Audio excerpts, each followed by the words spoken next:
بسم اللہ الرحمن الرحیم۔ محترم سامعین، صاحب تفہیم القرآن مولانا سید ابوالعلا مودودی مرحوم و مغفور کی زبانی تعوذ و تسمیہ اور سورہ فاتحہ کی ابتدائی آیات کی تفسیر آپ کیسٹ نمبر 1 میں سن چکے ہیں۔ زیر سماعت درس میں آپ سورہ فاتحہ کی بقیہ 3 آیات کی تشریح و تفسیر سماعت فرمائیں گے۔ ابتدا میں مولانا مغفور نے گزشتہ درس کا خلاصہ بھی بطور اعادہ بیان فرما دیا ہے۔ واضح رہے کہ موجودہ درس مولانا مرحوم نے 6 اکتوبر 1963 کی صبح کو مسجد مبارک میں دیا تھا۔ خطاب فرما رہے ہیں جناب مولانا سید ابوالعلا مودودی رحمہ اللہ تعالی۔ اعوذ باللہ من الشیطان الرجیم، بسم اللہ الرحمن الرحیم۔ الحمد للہ رب العالمین، الرحمن الرحیم، مالک یوم الدین، ایاک نعبد و ایاک نستعین، اہدنا الصراط المستقیم، صراط الذین انعمت علیہم غیر المغضوب علیہم ولا الضالین۔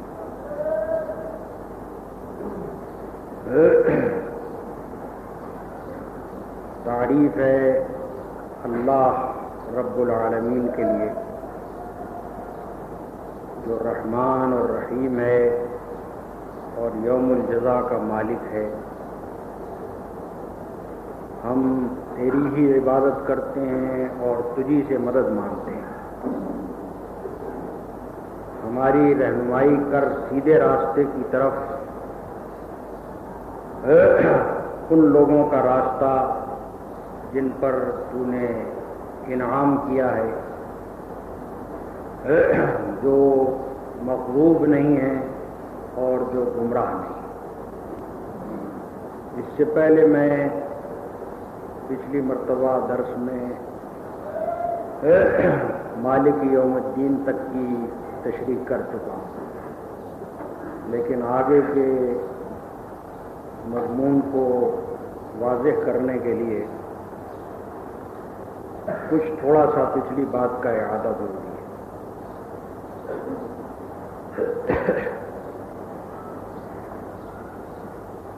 پہلی بات جو ذہن نشین رکھنی چاہیے وہ یہ ہے کہ کلام وحی کا انداز مختلف مواقع پر مختلف طرح کا ہوتا ہے۔ کبھی اللہ تعالی خود متکلم کی حیثیت سے بولتا ہے، جیسے مثلا انی انا اللہ، میں ہی اللہ ہوں۔ اس جگہ اللہ تعالیٰ بکثرت مقامات ہیں قرآن مجید کے جہاں اللہ تعالیٰ خود متکلم کی حیثیت سے۔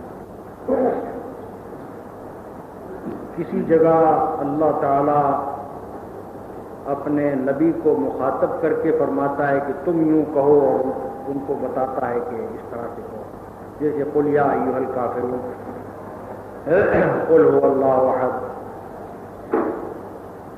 کبھی ایسا ہوتا ہے کہ متکلم بظاہر نبی ہوتا ہے اور کلام اللہ تعالیٰ کا۔ اللہ تعالیٰ نبی کی زبان سے بولتا ہے، یا یوں کہیے کہ نبی کے منہ میں اپنا کلام ڈال کر ان سے کہواتا ہے، مگر متکلم بظاہر نبی صلی اللہ علیہ وسلم۔ اور کبھی ایسا ہوتا ہے کہ اللہ تعالیٰ کا کلام ہے لیکن متکلم ہم ہیں، یعنی اللہ ہمیں سکھا رہا ہے کہ تم یوں کہو۔ ان الفاظ کے ساتھ نہیں کہتا کہ اے مومنو تم یوں کہو، بلکہ خود مومن اپنی طرف سے کہہ رہے ہیں اور در حقیقت کلام اللہ۔ یہ سورہ فاتحہ کا جو انداز ہے یہ آخری قسم کا ہے، یعنی اس میں یہ الفاظ نہیں ہیں کہ اے مومنو تم یوں کہو کہ الحمدللہ رب العالمین۔ بغیر یہ بات کہے ہم کو یہ سکھایا گیا ہے کہ تم اب یہ سارا کا سارا یہ سورہ فاتحہ میں متکلم ہم ہیں. ہر وہ انسان کے جو اللہ تعالیٰ سے دعا مانگ رہا ہے وہ متکلم ہے، اور کلام اللہ تعالیٰ کا ہے، وہ ہمیں سکھا رہا ہے کہ تم. دوسری بات یہ ذہن نشین رکھیے کہ سورہ فاتحہ اصل میں دعا ہے. ابتدائی جو 3 آیتیں ہیں، الحمدللہ رب العالمین الرحمن الرحیم مالک یوم الدین، یہ اللہ تعالیٰ کی ثنا و صفت ہے جو دعا کرنے سے پہلے بندہ کرتا ہے. دوسرے الفاظ میں گویا یہ ادب ہم کو سکھایا گیا ہے کہ اپنے رب سے اگر کچھ مانگنے جاؤ تو چھوٹتے ہی اپنے معروضات پیش کرنا نہ شروع کر دو، چھوٹتے ہی اپنی غرض بیان کرنا نہ شروع کر دو، بلکہ پہلے اپنے رب کی تعریف کرو اور اپنے رب کی صفات کو یاد کرو، اس کے بعد پھر اپنا معروضات پیش کرو.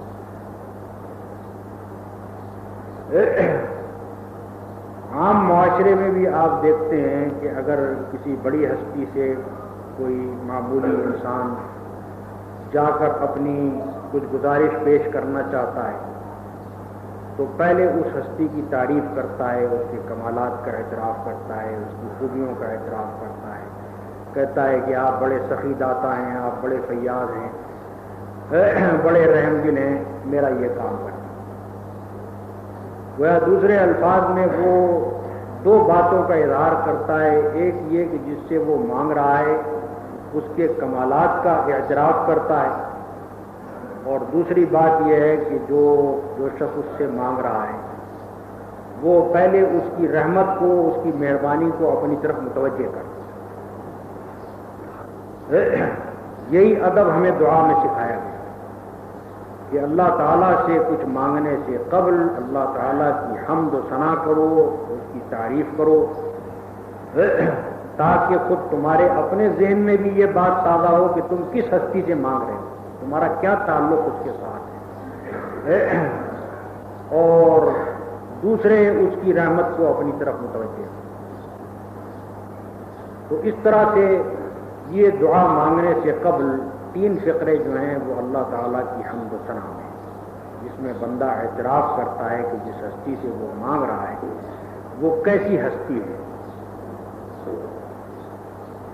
پھر چوتھا فقرہ جو ہے ایاک نعبد و ایاک نستعین، اس کے اندر بندہ اپنا وہ استحقاق پیش کرتا ہے جس کی بنا پر آگے وہ دعا کرتا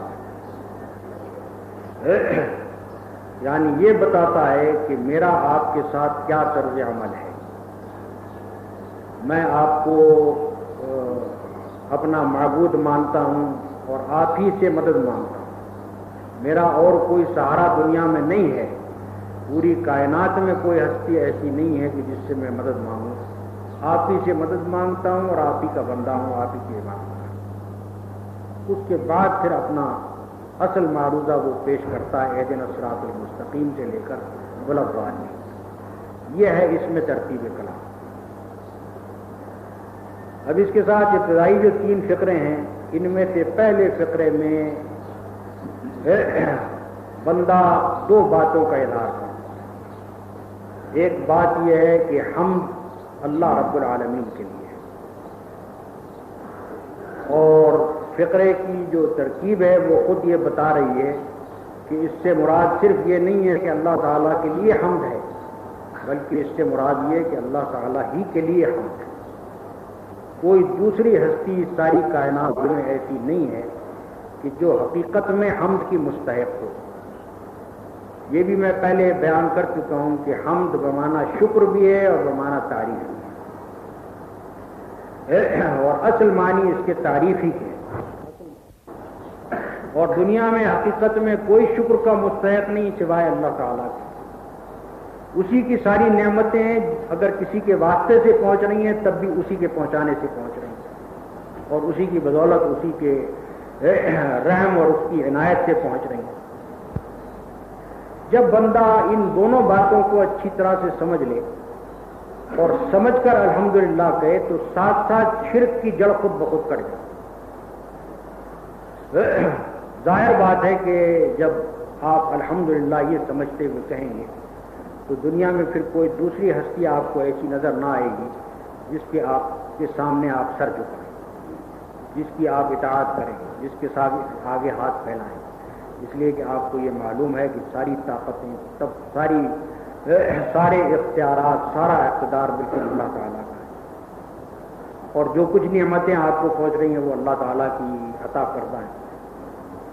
تو اس لیے یہ پہلا ہی لفظ جو ہے یہ شرک کی جڑ کاٹتا ہے۔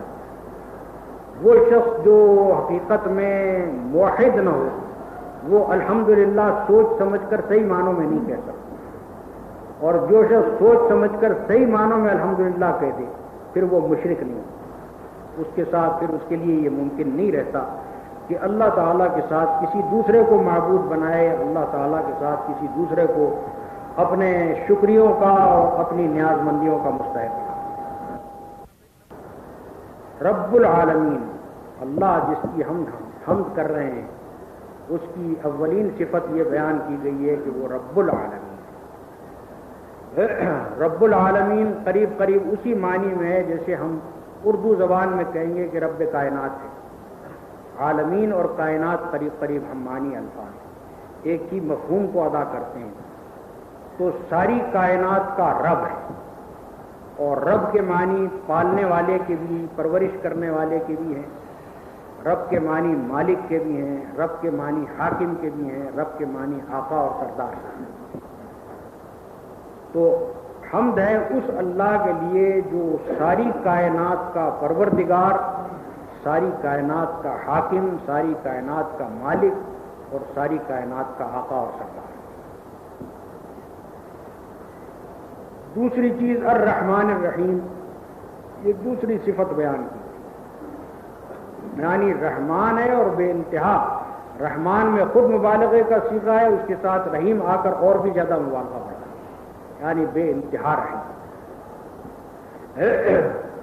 ربوبیت کے ساتھ اس کی صفت رحمت کا ذکر کرنے کے معنی یہ ہے کہ وہ محض آقائی نہیں کر رہا ہے، انتہائی رحم اور مہربانی کے ساتھ آقائی کر رہا ہے۔ جو اس کی فرما روائی ہے وہ رحیمانہ فرما روائی ہے، اس کی پروردگاری ہے وہ رحیمانہ پروردگاری ہے، وہ مالک ہے اور رحیم مالک ہے۔ جس کو بھی اس نے پیدا کیا ہے اس کی ہستی کے لیے جو کچھ ضروری تھا وہ اس نے پہلے فراہم کرنے کا انتظام، پیدا کرنے سے پہلے وہ سارے انتظامات کیے جس سے اس کی ضروریات پوری، جس سے اس کی ہستی اپنے تقاضے پورے کر سکے، جس سے اس کی ہستی باقی رہ سکے، جس سے وہ دنیا میں کام کرنے کے بعد۔ ایک انسان کو اگر پیدا کیا ہے تو انسان کے لیے جس طرح کا جسم درکار تھا، انسان کا جو دنیا میں کام ہے اس کام کو انجام دینے کے لیے جیسا جسم درکار تھا ویسا جسم، جیسی صفات درکار تھیں ذہنی اور فکری، وہ ساری کی ساری اس کو عطا ہے۔ جس قسم کے حواس درکار تھے، بینائی اور سماعت اور دوسری صفات، وہ ساری کی ساری اس کے اندر۔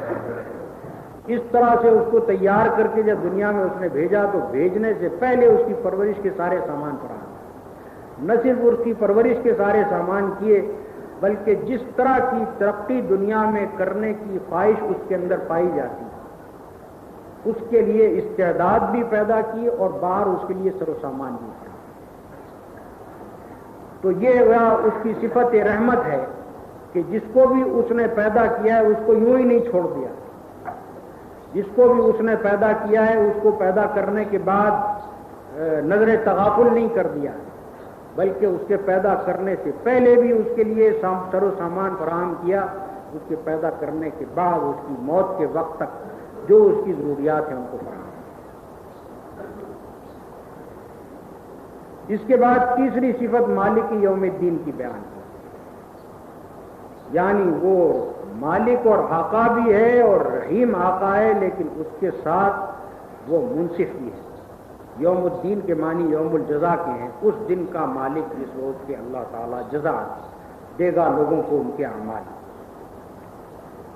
تو آدمی اس بھروسے میں نہ رہے کہ اللہ تعالیٰ رحیم ہے، ساتھ ساتھ یہ بھی سمجھے کہ وہ منصف بھی ہے، وہ جزا دینے والا بھی ہے اعمال۔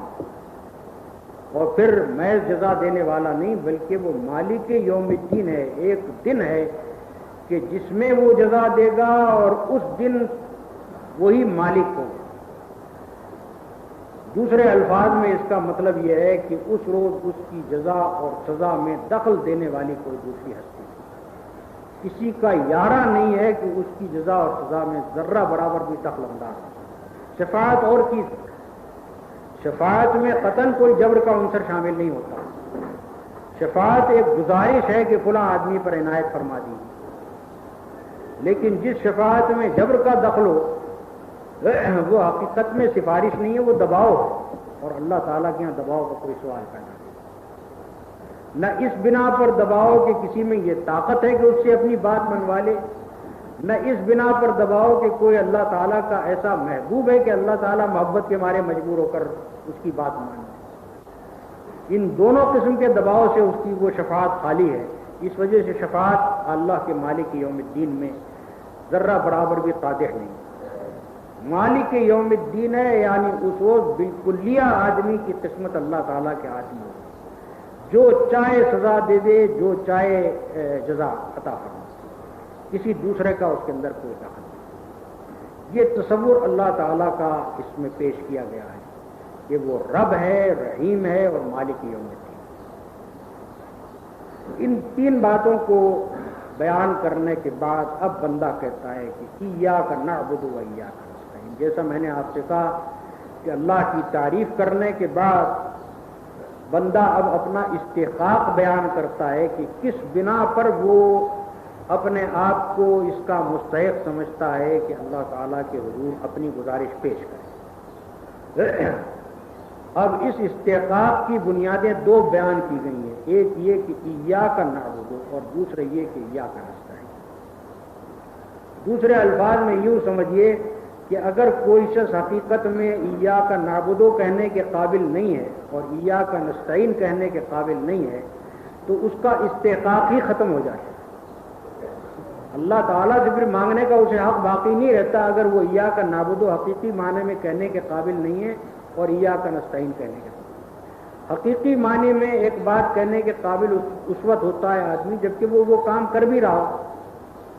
مثلا آپ جا کر کسی سے کہتے ہیں کوئی بڑی ہستی ہے جس کے سامنے آپ اپنی حاجات پیش کرنے جا رہے ہیں، آپ اس کی تعریف کرنے کے بعد کہ آپ سخی ہیں، داتا ہیں، آپ فیاض ہیں، آپ رحم دل ہیں، مہربان ہیں، یہ ساری باتیں کہنے کے بعد اس کے بعد اب آپ اپنا استحقاق کیا کہہ کر پیش کریں؟ میں آپ کا خادم ہوں، خدمت گزار ہوں، آپ کی خدمت کرتا ہوں۔ اب یہ بات وہی شخص کہہ سکتا ہے جو حقیقت میں خادم ہو، خدمت گزار ہو۔ اگر وہ حقیقت میں خدمت گزار نہیں ہے تو اس کے استحقاق کی بنیاد ختم ہوگی، کیا کہہ کر مانگتا ہے۔ تو یہ دو باتیں بیان کی گئیں کہ ایاک نعبد و ایاک نستعین، ہم تیری عبادت کرتے ہیں اور تجھی سے مدد مانگتے ہیں۔ جب ہمارا یہ رویہ ہے تب ہم اس کے مستحق ہیں کہ آپ سے گزارش کریں کہ ہماری رہنمائی کیجیے۔ نہ ایاک نعبد کے معنی صرف یہ نہیں ہے کہ ہم تیری عبادت کرتے ہیں، اس کے معنی ہے ہم تیری ہی عبادت کرتے ہیں، یعنی کوئی دوسرا ہمارا معبود نہیں۔ اگر کسی دوسرے کو آدمی معبود بنا رہا ہو یا دوسرے کو بھی معبود بنا رہا ہو تو اس صورت میں آدمی مستحق نہیں رہتا کہ اللہ تعالیٰ سے کوئی درخواست کر سکے۔ یہ الگ بات ہے کہ بندہ ہر حالت میں دعا کر سکتا ہے، ایک مشرک بھی دعا کر سکتا ہے، اور اللہ تعالیٰ جس کی چاہتا ہے دعا قبول کرتا ہے، جس کو چاہتا ہے جو کچھ وہ مانگتا ہے عنایت کرتا ہے، بڑے سے بڑے کٹے کافر اور بحریے کو بھی دیتا ہے، لیکن حقیقت میں اخلاقی طور پر وہ مستحق نہیں ہے۔ اخلاقاً اس کو حق نہیں پہنچتا کہ اللہ تعالیٰ سے دعا مانگے ایسی حالت میں جبکہ وہ اللہ تعالیٰ کے ساتھ کسی اور کو معبود بنا رہا ہو یا اللہ تعالیٰ کے سوا کسی اور کو معبود بنا۔ تو ایاک نعبد، بندہ اپنی درخواست اس شکل میں پیش کرتا ہے کہ اے میرے رب میں تیری ہی عبادت کرتا ہوں۔ عبادت کے متعلق یہ سمجھ لیجئے کہ اس کا مادہ ہے عبد۔ عبد کہتے ہیں غلام کو۔ عبادت کے معنی حقیقت میں غلامی ہے۔ میں تیری عبادت کرتا ہوں، دوسرے الفاظ میں میں تیری بندگی و غلامی کرتا ہوں۔ اب بندگی اور غلامی میں کئی چیزیں شامل ہیں. پہلی چیز ظاہری طرز عمل. ظاہری طرز عمل ایک غلام کا یہ ہے کہ جو اس کا آقا ہے اس کی تعظیم بھی کرے، اس کے آگے اپنے کوئی کسی نوعیت کی اس کے حکم کے مقابلے میں مزاحمت نہ کرے، اس کی اطاعت کرے، جو حکم بھی اس کا ہو اس کو بجا لائے. اور سب سے بڑی بات یہ ہے کہ اس کے اندر کوئی اکڑ اپنے آقا کے مقابلے میں، اپنے آقا کے مقابلے میں اکڑ نہیں ہے، بلکہ اپنے آپ کو اپنے آقا کے مقابلے میں وہ ذلیل کر کے رکھتا، تبھی اس کا آقا اس سے خوش رہتا ہے. اگر وہ آقا کے مقابلے میں اکڑ دکھاتا ہے، اپنی ہستی کا کوئی زعم رکھتا ہے، کوئی انانیت رکھتا ہے، اور اگر اپنے آقا کی اطاعت وہ نہیں کرتا اور اس کی خدمت بجا نہیں لاتا، تو اس صورت میں وہ ایک نافرمان غلام، ایک فرما بردار غلام کے اندر لازمی صفات یہ ہے. دوسری چیز جو غلامی میں ہے وہ آدمی کے اپنے نفس کی اندرونی کیفیت، وہ تو ظاہری حالت ہے. ظاہری حالت اس کی یہ ہے کہ اس کے اندر کوئی مزاحمت نہیں ہے آقا کے مقابلے، کوئی ریزسٹنس نہیں ہے، جیسا کچھ آقا حکم دے ویسا بجانا، اور کسی قسم کی اکڑ اس کے مقابلے میں نہیں. دوسری کیفیت اندرونی ہے کہ اندرونی طور پر وہ حقیقت میں یہ محسوس کرے کہ میں اپنے آقا کا غلام ہوں اور میرا مقام بندگی ہی ہے، اور میرا کام اپنے آقا کے حضور اپنی گزارشات ہی پیش کرنا ہے. اگر میرا آقا مجھے دے تو اس کی مہربانی، نہ دے تو اس کی مہربانی. آقا کے لیے اس کے دل میں نہ صرف یہ کہ اطاعت کا جذبہ ہو، بلکہ اس کے دل میں اپنے آقا کے لیے محبت کا اور شکر گزاری کا اور صفات گزاری کا، اور وہ اپنے آپ کو اپنے آقا کے مقابلے میں فی الواقع ذلیل سمجھتا. یہ ساری چیزیں عبادت کے مفہوم میں شامل ہیں. یعنی عبادت کے مفہوم میں عبدیت بھی ہے اور عبودیت بھی ہے. عبدیت ظاہری حالت، غلامانہ کیفیت، اور عبودیت نفس کے اندر اس کے اپنے آقا کے مقابلے میں غلامی ہے. تو ایاک نعبد کہنے کے معنی یہ ہے کہ ہماری یہ غلامی کی کیفیت جو ہے وہ صرف آپ کے لیے مخصوص ہے. دنیا میں اور کسی کے ہم غلام اور بندے نہیں ہیں، دنیا میں اور کسی کے ہم حقیقت میں مطیع نہیں ہیں. دوسرے کی اطاعت اگر کر رہے ہیں آپ کے حکم کی بنا پر کر رہے ہیں، والدین کی اطاعت کر رہے ہیں چونکہ آپ نے حکم دیا اس لیے کر رہے ہیں، کسی حکومت کی اطاعت کر رہے ہیں وہ چونکہ آپ کی تابع فرمان ہے اور آپ کے احکام کی تعمیل کر رہی ہے اور آپ کا حکم ہے کہ اپنے اولی الامر کی اطاعت کرو تو کر رہے ہیں. بہرحال دنیا میں اور دوسرا جو بھی ہے اس کی اگر ہم کوئی اطاعت بجا لا رہے ہیں تو آپ کی وجہ سے بجا لا رہے ہیں، آپ کے حکم کی بنا پر بجا. حقیقت میں ہم جو غلام ہیں وہ آپ ہیں. ہمارے دل میں بھی آپ ہی کے لیے غلامی کا جذبہ ہے اور ہمارا جو ظاہر ہے وہ بھی آپ ہی کی غلامی کی.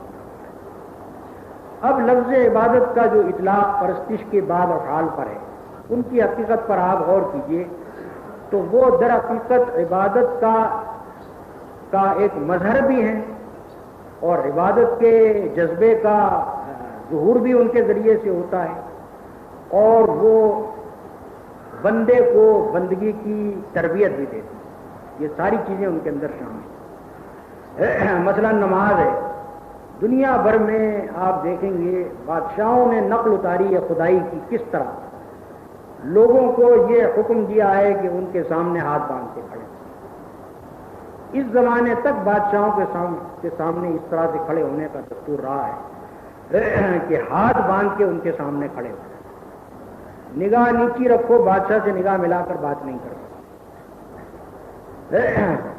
اس چیز کو یہ حقیقت میں نقل اتاری ہے انہوں نے خدائی کی، اور لوگوں کو جب اپنا بندہ بنانا چاہے تو اس طرح سے اپنے سامنے کھڑا کیا. پھر دیکھیے آپ عبادت میں دنیا میں انسان نے جس کو بھی اپنا معبود بنایا ہے اس کے آگے وہ جھکا ہے.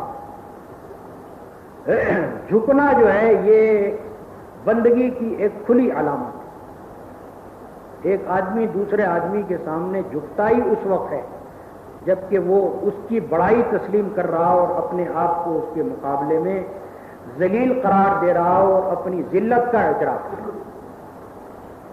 تو نماز میں آپ کو رکوع اور سجدہ یہ مقرر کیا گیا اور حکم دے دیا گیا کہ یہ اور کسی کے سامنے نہیں ہو سکتا، یعنی بندگی کا یہ اظہار یہ اللہ تعالیٰ کے لیے مخصوص ہے، کسی اور کے لیے یہ اظہار نہیں ہے۔ رکوع اور سجود کے ساتھ بیٹھ کر گزارش کرنا، یہ بادشاہوں کے درباروں میں بھی جس کو بیٹھنے کی اجازت مل جاتی ہے وہ بیٹھتا ہے، اور بیٹھتا ہے قریب قریب اسی طرح جس طرح سے کہ ہم لوگ نماز میں بیٹھتے ہیں۔ معلوم ہوا کہ انسان کی فطرت میں بندگی کا یہ طریقہ اظہار موجود ہے، جس کو بھی وہ بڑا تسلیم کرے اور جس کے سامنے بھی اپنے آپ کو ذلیل مانے تو یوں ہاتھ باندھ کے اس کے سامنے کھڑا ہو اور یوں رکوع کرے اور یوں سجدہ کرے اور اس طرح سے اس کے سامنے بیٹھے۔ اب اس کے بعد آپ دیکھیے کہ اپنے معبود کے، جس کو بھی آدمی معبود مانتا ہے، اس کے گرد طواف کرنا، یہ قدیم ترین زمانے سے انسان نے اپنی بندگی اور شیفتگی کے اظہار کے لیے اختیار کیا۔ جس کا بھی وہ بندہ اور گرویدہ اور شیفتہ ہے اس کے گرد وہ طواف کرتا ہے۔ یہ حج میں جو طواف کیا جاتا ہے یہ اسی لیے۔ اس کے ساتھ آپ دیکھیے کہ بندگی میں یہ چیز خود بخود شامل ہے کہ آقا جو حکم دے دے آپ کو ماننا پڑے۔ اب آقا نے حکم دیا کہ پانی تمہارے لیے حلال ہے، کھانا تمہارے لیے حلال ہے، لیکن تم میرے لیے رمضان میں روزہ رکھو اور اس کے اندر جو روزے کے اوقات ہیں ان میں نہ تم پانی پی سکتے ہو نہ کھا سکتے ہو۔ اب یہ بھی ایک عبادت ہے کہ آقا نے حکم دیا کہ پانی نہ پیو، نہیں پیتے۔ آقا نے حکم دیا کہ کھانا نہ کھاؤ، نہیں کھاؤ۔ پھر زکوٰۃ کو آپ دیکھیے، زکوٰۃ کے معنی یہ ہیں کہ ہم نے یہ تسلیم کیا کہ ہمارا مال حقیقت میں ہمارا مال نہیں ہے، ہمارے مالک کا مال ہے جس نے ہم کو عطا کیا۔ اس نے حکم دیا کہ زکوٰۃ جو ہم نکالتے ہیں، زکوٰۃ وہ ہمارا مالک ہے، اس کو اختیار ہے، ہمارا پورا مال مانگتا تو ہم کو ہمارا فرض تھا کہ ہم دے دیں۔ اس کی مہربانی کہ اس نے اتنا تھوڑا سا حصہ طلب کیا ہے، حاضر ہے۔ اب یہ بھی عبادت کی ایک شکل ہے۔ اس نے حکم دیا کہ گھر بار چھوڑو اور نکلو، جاؤ حج کے لیے، تکلیف اٹھاؤ، جہاں ہم کہتے ہیں وہاں دوڑو، جس جگہ ہم کہتے ہیں وہاں جاؤ۔ عرفات جانے کا حکم ہوتا ہے، بے چونو چڑھا جاتے ہیں۔ منا جانے کا حکم ہوتا ہے، بے چونو چڑھا جاتے ہیں۔ حکم ہوتا ہے اس پتھر کو کنکریاں مارو، مارتے ہیں، قطع نظر اس کے کہ ہماری سمجھ میں آئے نہ آئے کہ اس پتھر کو کیوں کنکری ماری جائے۔ اب یہ تمام چیزیں جو ہیں یہ عبادت کا ایک اظہار ہے، یہ حقیقت میں اس بات کا اظہار ہے کہ ہم نے اللہ کو حقیقت میں اپنا معبود مانا ہے، جس طرح سے وہ حکم دیتا ہے اس طرح کرنے کے لیے حاضر۔ تو بندگی بھی ہے یہ اور پرستش بھی ہے۔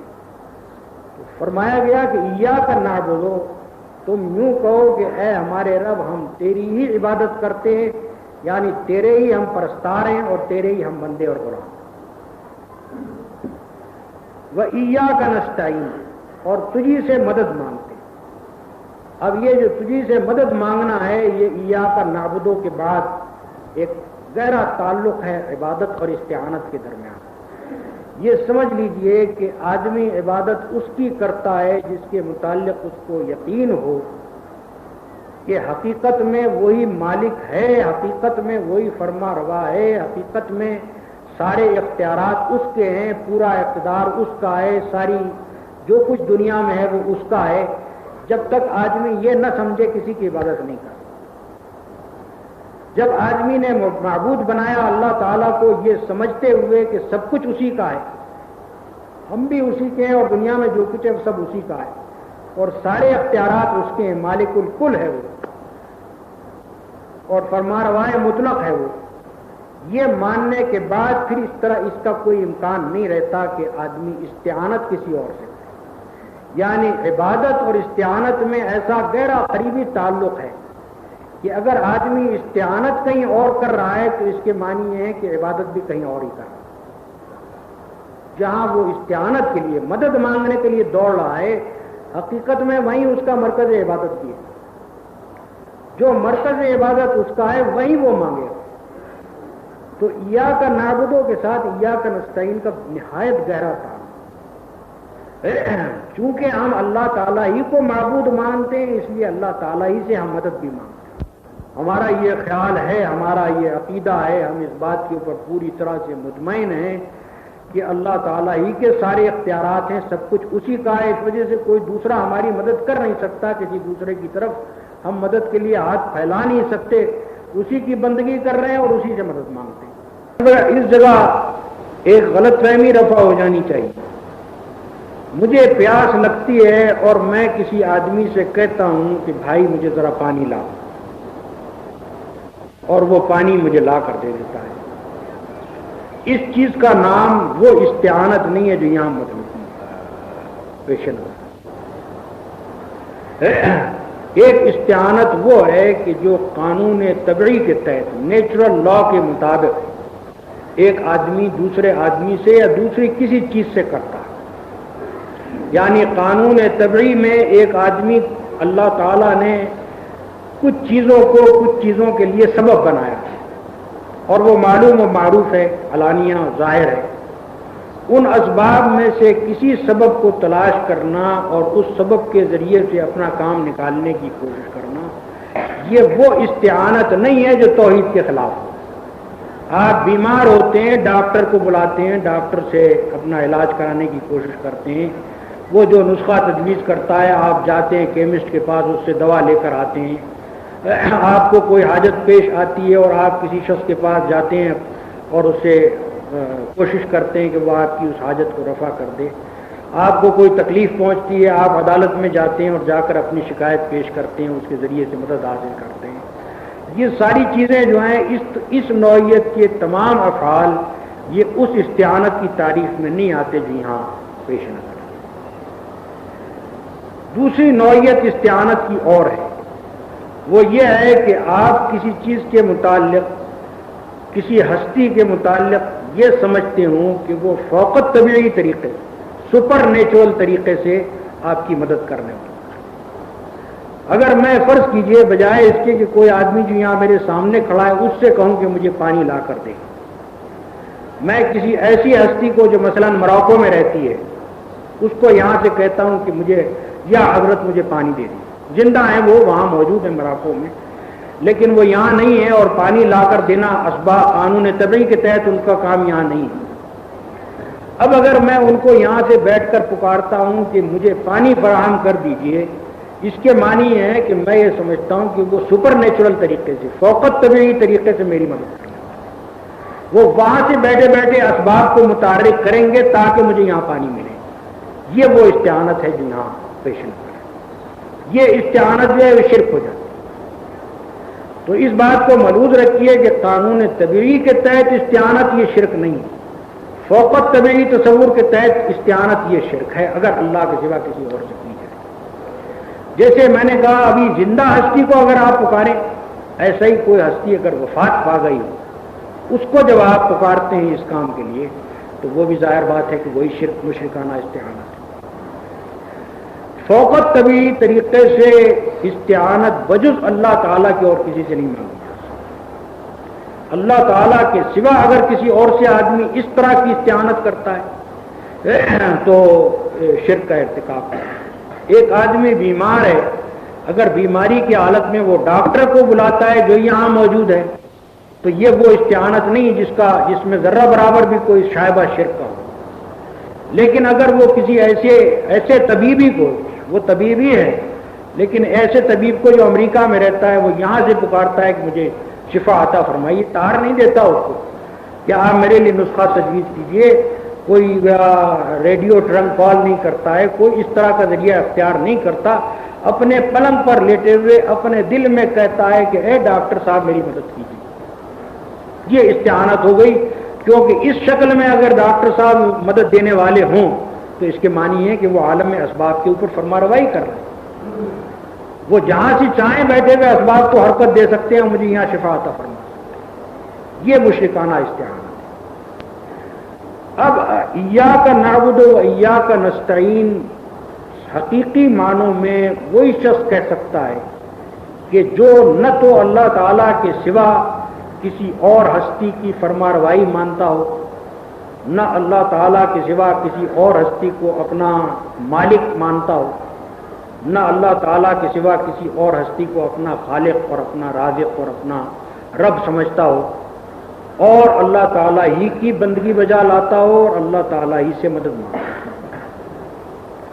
یہ بات جس شخص کے اندر متحقق ہوگی وہ حقیقت میں اخلاقی طور پر اس کا حق رکھتا ہے کہ وہ اللہ تعالیٰ سے دعا مانگے۔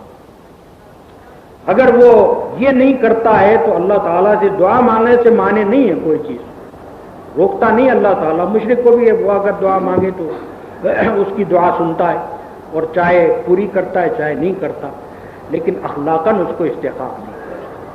یہ بالکل ایسا ہے کہ جیسے فرض کیجئے کہ ایک آدمی کے اوپر آپ کے عمر بھر کے احسانات اور وہ آپ کے پاس آنے کے بجائے کسی اور سے جا کر مدد مانگتا ہے، اور آپ کو پتہ چلتا ہے کہ یہ آدمی بیچارہ مدد کا مستحق ہے اور میرے پاس یہ نہیں آیا ہے، فلاں کے پاس گیا ہے، اس کے باوجود آپ اس کے گھر خاموشی سے روٹی بھیج دیتے ہیں، خاموشی سے اس کو اتنا روپیہ بھیج دیتے ہیں کہ وہ اپنی ضرورت پوری کرے۔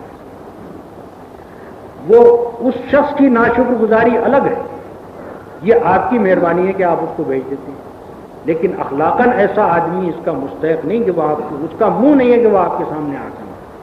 یہ آپ کی کمال درجے کی فیاضی ہے کہ اس کی اس ناسپاسی کے باوجود آپ اس کی مدد کرتے ہیں۔ تو مشرک کی اللہ تعالیٰ مدد کر رہا ہے یہ جانتے ہوئے کہ کمبخت نمک حرام ہے، یہ جانتے ہوئے کہ میرا در چھوڑ کر دوسری جگہ جا رہا ہے جہاں فی الواقع اس کا کچھ نہیں بننا، اس کے باوجود وہ دے رہا ہے۔ تو اخلاقاً استحقاق اس صورت میں پہنچتا ہے جبکہ فی الواقع ایاک نعبد اور ایاک نستعین پر آدمی عمل کرے۔ اب اس کے بعد وہ اصل دعا ہے کہ جو پیش کی جاتی ہے۔ استحقاق اپنا بیان کرنے کے بعد بندہ یہ عرض کرتا ہے کہ اہدنا الصراط المستقیم صراط الذین انعمت علیہم غیر المغضوب علیہم ولا الضالین۔ ہماری رہنمائی فرما، ہمیں سیدھا راستہ بتا، راستہ ان لوگوں کا جن پر تو نے انعام کیا ہے، جو مغضوب نہیں ہیں اور جو گمراہ نہیں۔ اہدنا الصراط المستقیم یعنی ایاک نستعین، ہم تجھی سے مدد مانگتے ہیں، یہ کہنے کے بعد اب بندہ کہتا ہے کہ وہ کام کیا ہے جس کے لیے میں آپ کی مدد چاہتا ہوں، اور وہ کام یہ ہے کہ مجھے سیدھا راستہ بتائیے۔ سیدھے راستے سے مراد کیا ہے؟ اس دنیا میں جو انسان آتا ہے تو اس کے سامنے غور و فکر کے بے شمار راستے ہوتے ہیں جن کی بدولت وہ اپنے عقائد قائم کرتا ہے۔ اس کے سامنے فوری طور پر جب بھی وہ سوچنا شروع کرتا ہے تو اہم ترین جو سوالات آتے ہیں وہ یہ ہے کہ میں کون ہوں، یہ دنیا کیا ہے جس میں ہوں، مجھے کسی نے پیدا کیا ہے کہ میں کس طرح وجود میں آیا ہوں، اس دنیا کے اندر میرا کیا مقام ہے، یہ دنیا کس نے بنائی ہے، کسی کی ملکیت ہے کہ نہیں ہے، یہ یوں ہی آپ سے آپ کوئی خانہ یغما بچھ گیا ہے یا کسی نے بچھایا ہے اس کو، میرا اس میں کیا مقام ہے، میں آیا یہاں مختار مطلق ہوں، شتر بے مہار ہوں، کیا مقام ہے میرا۔ اب یہ وہ چیزیں ہیں کہ جن کے اوپر آدمی اپنا فلسفہ زندگی تعمیر کرتا ہے۔ ان سوالات کے جواب، جو جواب بھی آدمی ان سوالات کا دے گا یا جو جواب بھی اپنے نزدیک متعین کرے گا ان سوالات کا، وہی جواب اس کا فلسفہ زندگی بنائے گا۔ اس کا فلسفہ زندگی اگر وہ یہ سمجھتا ہے کہ میں خود وجود میں آ گیا ہوں بغیر کسی بنانے والے کے، یہ دنیا بھی خود وجود میں آ گئی ہے بغیر کسی بنانے والے کے، میں آ کر یہاں چھوٹ گیا ہوں اور میرے سامنے یہ خانہ یغما پھیلا ہوا ہے، اس صورت میں آدمی کا طرز عمل کچھ اور ہوگا، کیونکہ وہ اپنی جگہ یہ سمجھے گا کہ یہ دنیا بے خدا ہے، میں خود بے خدا ہوں، میں کسی کے سامنے جواب دہ نہیں ہوں، مجھے اختیار حاصل ہے، میں یہاں جو کچھ چاہوں کروں۔ میرے راستے میں اگر موانع ہیں تو قانون طبعی کے موانع ہیں، میرے راستے میں اگر موانع ہیں تو دوسرے انسان رکاوٹ ہیں یا دوسری ہستیاں رکاوٹ ہیں، دریا رکاوٹ ہیں اور پہاڑ رکاوٹ ہیں اور درندے رکاوٹ ہیں، یہ تو میرے سامنے رکاوٹ ہیں، لیکن اگر ان رکاوٹوں سے بچ کر میں کچھ کر سکتا ہوں، مجھے پورا اختیار ہے کہ جو چاہوں تو یہ آدمی کا فلسفہ زندگی بنتا ہے اس وقت۔ اگر وہ یہ سمجھے کہ نہیں یہاں مجھے کسی نے پیدا کیا ہے، یہ چیز بھی، یہ دنیا بھی کسی کی پیدا کرتا ہے، یہ سارا مال بھی کسی اور کی ملکیت ہے، میں یہاں جو چھوڑا گیا ہوں تو میں ان چیزوں کو خود استعمال کرنے کا اس وقت تک استحقاق نہیں رکھتا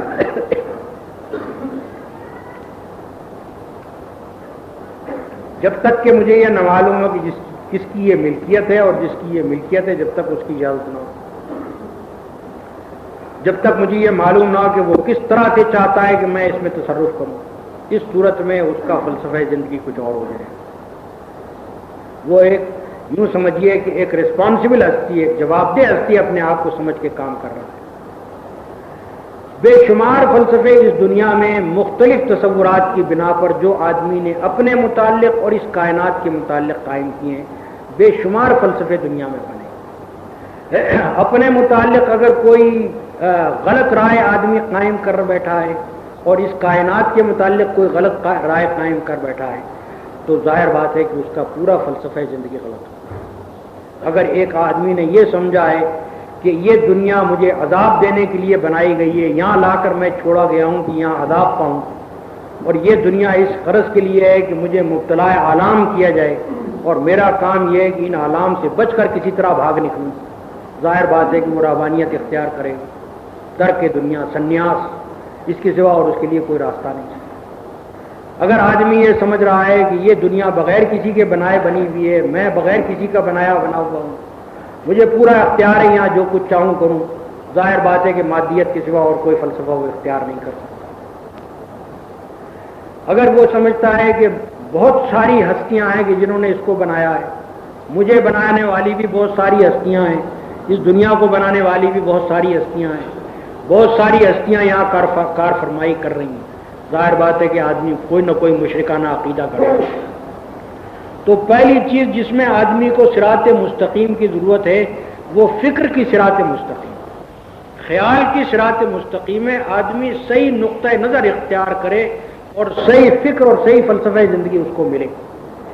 اس کے بغیر آدمی کی زندگی درست ہی نہیں ہو سکتی۔ اس کے بغیر اگر آدمی کوئی غلط فلسفہ بنا بیٹھا ہے اور غلط نقطہ نظر اس نے اپنی زندگی کے متعلق اور اس کائنات کے متعلق قائم کر لیا ہے تو اس کی پوری زندگی بے غلط راستے پر چل پڑتی ہے، پھر اس کی زندگی کا کوئی جز بھی صحیح نہیں ہو سکتا، کیونکہ غلط فکر پر اس نے اپنی زندگی کی عمارت کھڑی کی ہے۔ تو آدمی کی زندگی کے اس دنیا میں درست ہونے کے لیے پہلی چیز یہ ہے کہ افکار کی یہ بھول بھلیاں جو دنیا میں پائی جاتی ہے، بے شمار فلسفے جو پائے جاتے ہیں، ان کے اندر آدمی کو معلوم ہو کہ صحیح فکر کیا ہے، صحیح نقطہ نظر کیا ہے زندگی کے متعلق، تاکہ آدمی صحیح فلسفہ زندگی بنا سکے اور صحیح راستہ اختیار کرے۔ اس کے بعد دوسری چیز یہ ہے کہ دنیا میں آپ دیکھتے ہیں کہ زندگی بسر کرنے کے بے شمار طریقے انسانوں نے اختیار کیے۔ جامع حیثیت سے بھی دیکھیے تو بے شمار تمدن و بے شمار تہذیبیں ہیں لوگوں کی، اور جزیات میں دیکھیے تو ہر آدمی کے سامنے ہر وقت ایک مسئلہ پیدا ہوتا ہے کہ یہ کام کروں کہ نہ۔ آدمی ہر قدم پر جب چلتا ہے تو اس کے ساتھ جو معاملات اس کو دنیا میں پیش آتے ہیں اس کے اندر بے شمار پگڈنڈیاں چاروں طرف آدمی کے نکلتے ہیں۔ ایک معاملہ آدمی کے سامنے آتا ہے مثلا تجارت کا، اب بے شمار پگڈنڈیاں ہیں اس کے سامنے، بلیک مارکیٹنگ کروں، سود کھاؤں، کوئی آدمی اگر میری دکان پر کوئی رقم بھول گیا ہے اس کو چپکے سے اڑا لوں جبکہ اس کو معلوم نہیں ہے کہ یہ رقم میری دکان پر چھوٹی ہے۔ ایک ایک موقع کے اوپر آدمی کے سامنے بہت سے عملی مسائل آتے ہیں جن میں آدمی کے لیے کئی راہیں ممکن ہوتی ہیں۔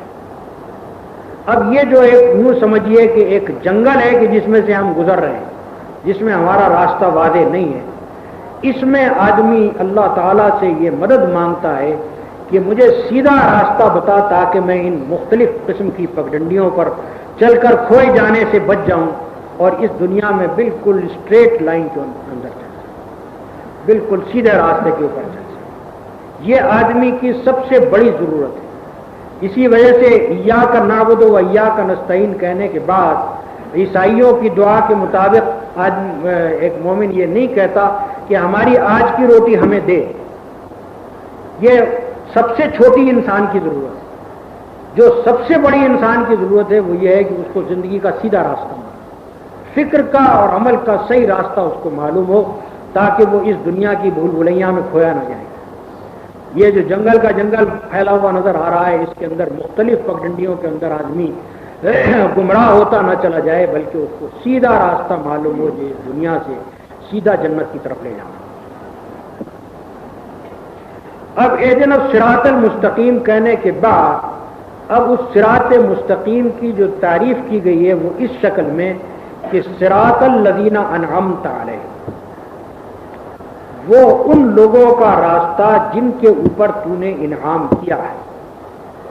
یعنی جب سے اس دنیا میں انسان پایا جاتا ہے اس وقت سے آج تک ہمیشہ ہمیشہ جو لوگ کہ تیرے انعامات کے مستحق ہوتے رہے ان کا راستہ مجھے، تاکہ میں بھی انعام کا مستحق بنوں۔ اس کے اندر خود بخود تاکہ میں بھی انعام کا مستحق بنوں، اس کے اندر خود شامل ہے۔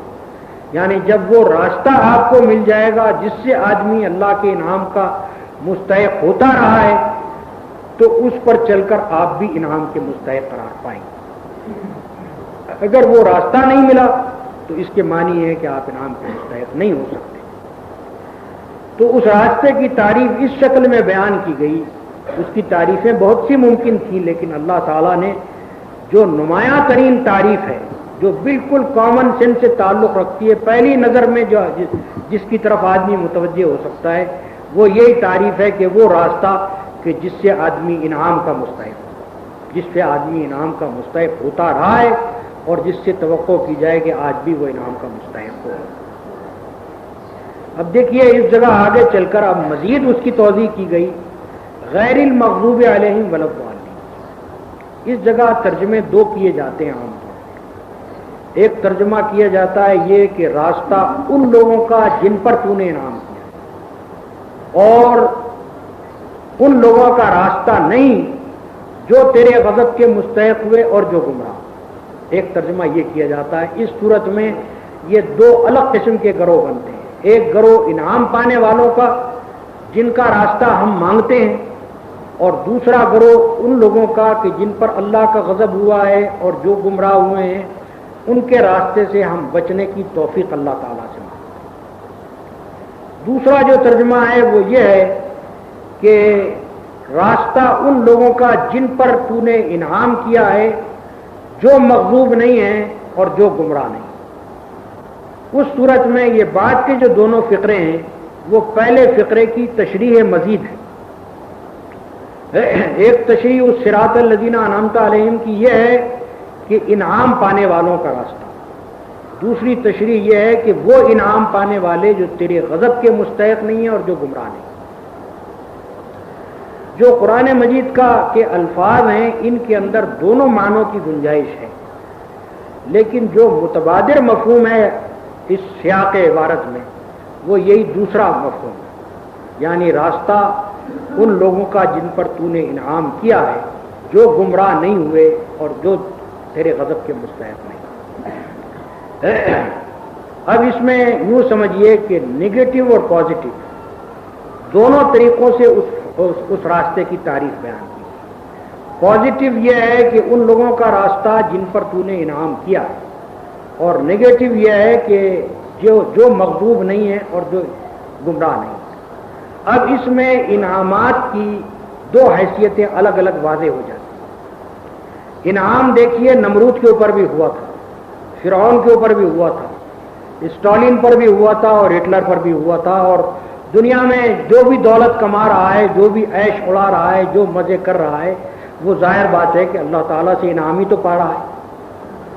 اب یہ وہ نعمتیں ہیں کہ جو اللہ تعالیٰ کا مغضوب ہونے اور گمراہ ہونے کے باوجود مل رہی۔ ایک آدمی ظالم ہے ہر آدمی تسلیم کرے گا کہ ظالم ہونے کی وجہ سے وہ گمراہ بھی ہے اور اللہ کے غضب کا مستحق بھی ہے، مگر آپ دیکھ رہے ہیں کہ فرما روا ہے، بادشاہ ہے، حاکم ہے، اس کا زور چل رہا ہے، کسی کا کتاب نہیں ہے کہ اس کے حکم کی خلاف ورزی کرے، دنیا بھر اس کے سامنے جھکی پڑتی ہے، بڑی بڑی فوجوں کا مالک ہے، ملک کے ملک فتح کرتا چلا جاتا ہے۔ اور بہت سے اس طرح کے فاتحوں میں ایسے بھی گزرے ہیں کہ عمر بھر زک نہیں اٹھائی، مرتے دم تک کوئی ان کے مقابلے میں سر نہ اٹھا سکا۔ اسٹالن مرتے مر گیا، کوئی اس کا کچھ نہ بگاڑ سکا۔ اسکندر مرتے مر گیا، آخر وقت تک کوئی اس کے مقابلے میں سر نہ اٹھا سکا۔ بعض ایسے ہیں کہ جنہوں نے دنیا میں اپنا زوال بھی دیکھا، مگر ایسے بھی تو ہیں کہ جن کو اپنی زندگی میں کبھی زوال ان کے سامنے نہ آیا، مگر کیا حقیقت میں یہ اللہ کے انعام یافتہ تھے؟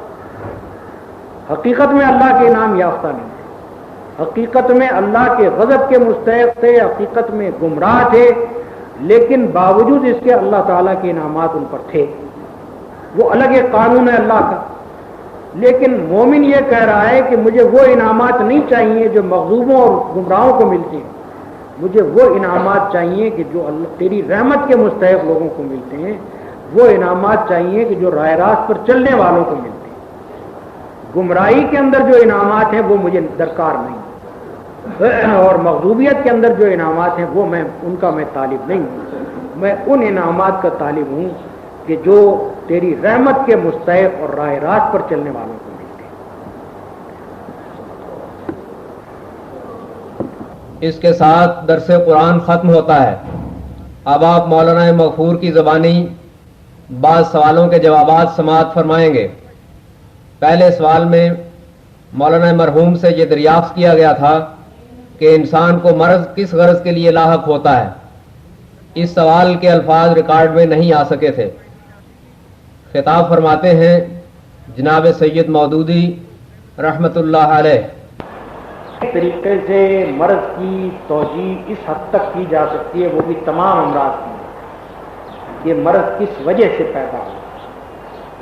کوئی سائنس یہ بتانے کے لیے نہیں موجود ہے دنیا میں کہ مرض کس غرض کے لیے نازل ہے، کس وجہ سے نازل ہونا اور چیز ہے، کس غرض کے لیے نازل ہونا اور چیز۔ نبی صلی اللہ علیہ وسلم نے جو بات بتائی ہے وہ یہ ہے کہ مومن کے اوپر مرض کس غرض کے لیے آتا ہے۔ سائنس آپ کا یہ توجیہ کرتا ہے کہ مرض کس وجہ سے ہوا، تو ان دونوں چیزوں میں تضاد کیسے ہوا؟ کس بنا پر آپ نے یہ سوال کیا کہ یہ بات سچی ہے کہ وہ بات؟ یہ دونوں ہی باتیں سچی ہیں۔ دوسرے یہ کہ اس کا یہ مطلب نہیں ہے کہ چونکہ یہ مرض گناہ ہو رہا ہے اس لیے میں علاج نہ کروں۔ آج اس کا بھی یہ منشا نہیں ہے کہ آپ علاج کریں۔ آپ کا کام مرض سے بچنے کی کوشش کرنا، جس طرح سے کہ آپ میدان جنگ میں جاتے ہیں، ہر آدمی یہ جانتا ہے کہ مسلمانوں کا عقیدہ ہے کہ اگر مر جاؤں گا تو شہید ہوں گا، لیکن ایک آدمی کو جان بوجھ کر وہ کوشش کرے کہ میں مروں، یہ صحیح نہیں ہے۔ وہ خودکشی کا مرتکب ہو جائے گا اگر جان بوجھ کر ایسی کوشش کرے کہ مرے۔ اس کا کام یہ ہے جو قانون طبیعی کے مطابق انسان کے فرائض ہیں ان میں سے ایک یہ ہے کہ وہ تکلیف سے، خطرات سے، نقصانات سے بچنے کی کوشش کرے، وہ تمام تدابیر اختیار کرے جن سے وہ بچ سکے۔ میدان جنگ میں بھی آپ جائیں گے تو آپ کا فرض یہ ہوگا کہ آپ اپنے آپ کو دشمن کے حملے سے بچانے کی کوشش کریں، آپ اپنے آپ کو دشمن کے اسلحہ کے اثر سے بچانے کی کوشش کریں۔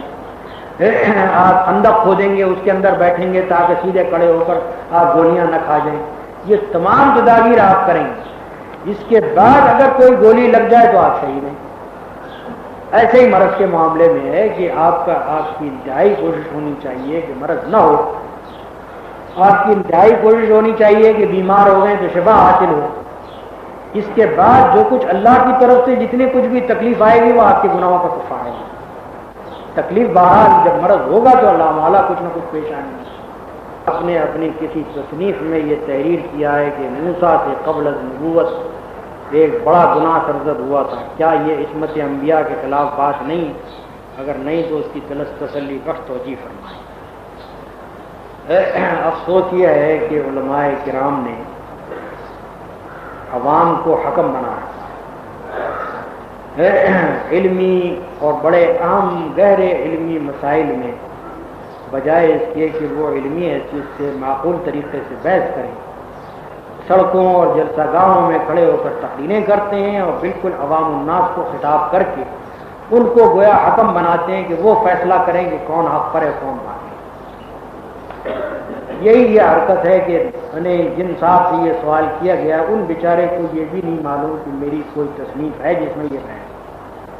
اب کوئی عالم صاحب ہوں گے کہ جو آج کل پھر رہے ہیں اس طرح کے کہ جو آئے دن طرح طرح کے الزامات میرے خلاف نکال کر پھیلاتے ہیں اور عوام کو حکم بناتے ہیں، ان بیچاروں کی زبان، ان کی زبان سے سن کے ان بیچاروں نے یہ سوال کیا ہے۔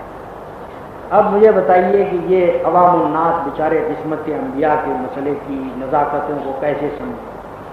ان کو کیا معلوم کہ جس چیز کا میں نے ذکر کیا ہے وہ وہی ہے جس کا قرآن مجید میں ذکر آیا ہے کہ حضرت موسیٰ علیہ السلام نے نبوت سے قبل قبطیوں کے ایک آدمی کو قتل کر دیا تھا، اس قتل کی وجہ سے ان کو ملک چھوڑنا پڑا، ایک دوسرے ملک میں جا کر پناہ لینی پڑی۔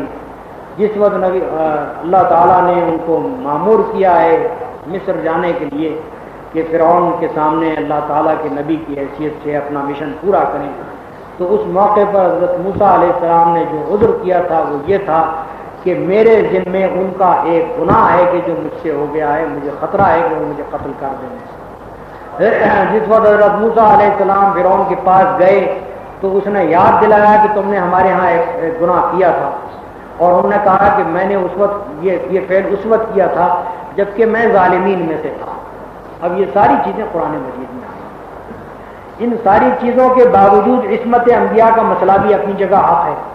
اب عام آدمی کے لیے یہ سمجھنا کتنا مشکل ہے کہ قرآن مجید میں جن باتوں کا ذکر ہے وہ اپنی جگہ بالکل برحق ہیں، ان کا کوئی انکار کر دے تو کافر، اور انبیاء کی عصمت بھی اپنی جگہ برحق ہے، اس کا انکار کر دے تو کافر۔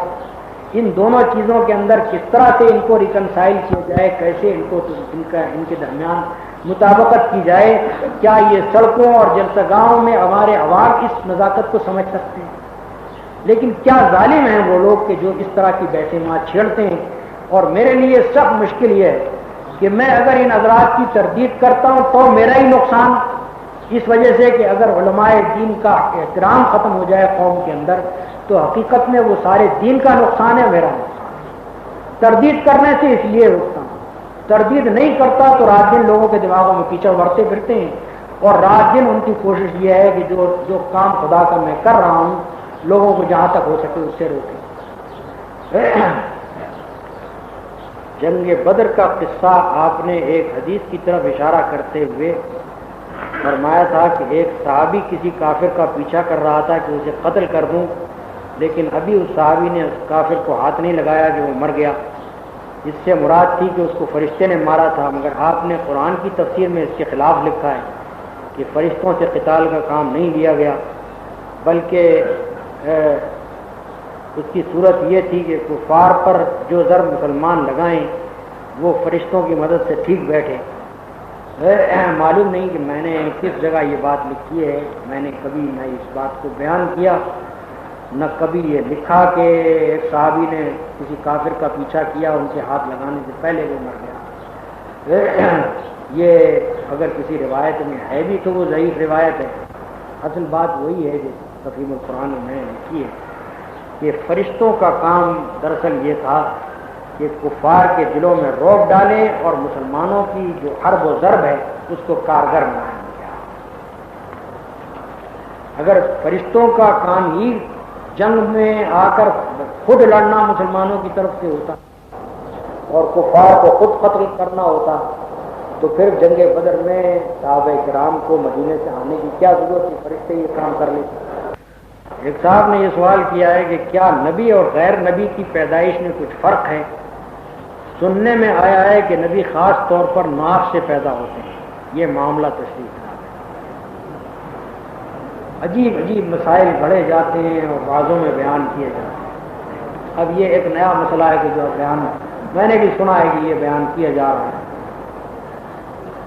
اصل میں سارا قصہ یہ ہے کہ قدیم زمانے سے لوگوں کے لیے یہ باور کرنا مشکل تھا کہ ایک انسان بھی ہو اور خدا رسیدہ بھی ہو۔ اگر خدا رسیدہ ہے تو آدمی نہیں ہے، اور آدمی ہے تو خدا رسیدہ نہیں ہے۔ یہ قدیم زمانے سے یہ پیچ چلا۔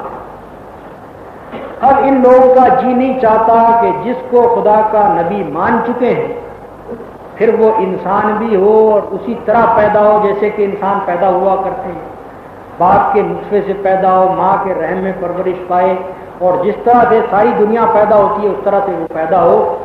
ان کی سمجھ میں یہ کسی طرح نہیں آتا، وہ باہر کرنے کے لیے تیار نہیں۔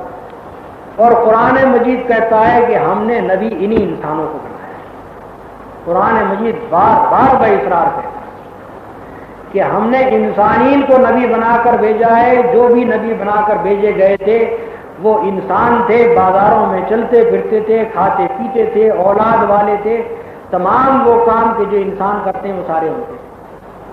تو قرآن کا اصرار ہے ان کے انسان ہونے پر، ان کا اصرار ہے کہ نہیں کسی نہ کسی طرح سے اور کچھ نہیں تو پیدائش کا راستہ الگ ہوگا۔